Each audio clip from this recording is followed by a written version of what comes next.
सोचिए एक ऐसी जगह जहां करोड़ों नहीं अरबों के हीरे रखे हों, जहां सिक्योरिटी इतनी तगड़ी हो कि परिंदा भी पर ना मार सके।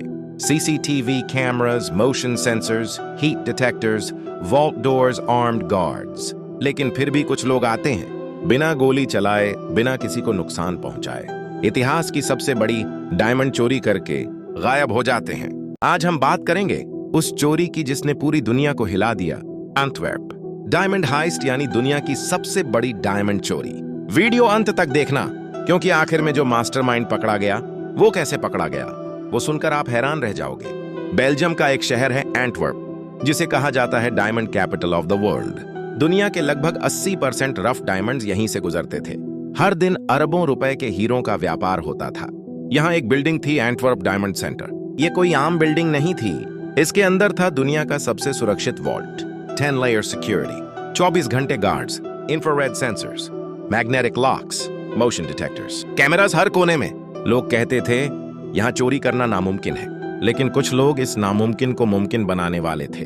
इस चोरी का दिमाग था एक आदमी, नाम लियोनार्डो नोटारबर्टोलो। वो कोई साधारण चोर नहीं था, बहुत शांत, बहुत स्मार्ट और बेहद धैर्य वाला। उसने एक दिन में चोरी नहीं की, उसने पूरे 2 साल तक प्लानिंग की। जी हाँ, 2 साल। उसने खुद को एक डायमंड व्यापारी बनाकर एंटवर्प में ऑफिस किराए पर लिया। सबको लगा वो बिजनेसमैन है, लेकिन असल में वो सिक्योरिटी सिस्टम पढ़ रहा था। कौन कब आता है, कौन कब जाता है, किस दरवाजे पर कौन सा लॉक है, कैमरा किस एंगल पर है। वो धीरे धीरे हर चीज समझ रहा था।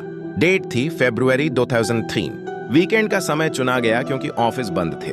रात के अंधेरे में टीम अंदर घुसी। अब सामने थे 10 सिक्योरिटी लेयर्स, लेकिन हर लेयर को एक एक करके पार किया गया। मोशन सेंसर को टेप से डिसेबल किया गया, हीट डिटेक्टर को कंफ्यूज किया गया, कैमरा एंगल्स अवॉइड किए गए, लॉक सिस्टम को कॉपी की से खोला गया, और फिर वो पहुंचे वॉल्ट तक। एक ऐसा वॉल्ट जिसे दुनिया का सबसे सुरक्षित माना जाता था। दरवाजा खुला और अंदर थे 160 सेफ डिपॉजिट बॉक्सेस।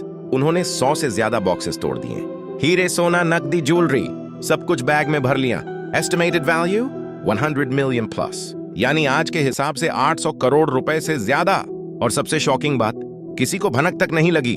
जब सोमवार सुबह लोग ऑफिस पहुंचे, वॉल्ट खुला पड़ा था, बॉक्सेस टूटे पड़े थे, हीरे गायब थे। पूरा एंटवर्प शॉक में था। पुलिस भी समझ नहीं पा रही थी इतनी सिक्योरिटी के बावजूद चोरी कैसे हुई। मीडिया ने इसे कहा the heist of the century. अब आता है सबसे शॉकिंग पार्ट, इतनी परफेक्ट चोरी, फिर गलती कहां हुई। लियोनार्डो ने चोरी के बाद सबूत जंगल में फेंके, लेकिन उसने एक छोटी सी गलती कर दी। कचरे में एक हाफ ईटन सैंडविच फेंक दिया। पुलिस ने डीएनए टेस्ट किया और वहीं से चोरों तक पहुंच गई, यानी करोड़ों की चोरी। लेकिन पकड़े गए एक सैंडविच की वजह से लियोनार्डो गिरफ्तार हुआ। उसे जेल भेज दिया गया। लेकिन आज तक चोरी के ज्यादातर हीरे कभी नहीं मिले, यानी ट्रेजर अब भी कहीं गायब है। कुछ लोग मानते हैं यह असली चोरी नहीं थी, बल्कि इंश्योरेंस फ्रॉड था। कुछ लोग कहते हैं अंदर के लोग मिले हुए थे। सच क्या है आज तक कोई नहीं जानता, लेकिन इतना तय है ये दुनिया की सबसे लेजेंडरी चोरी में से एक थी। अगर आपको ऐसी रियल हिस्ट्री है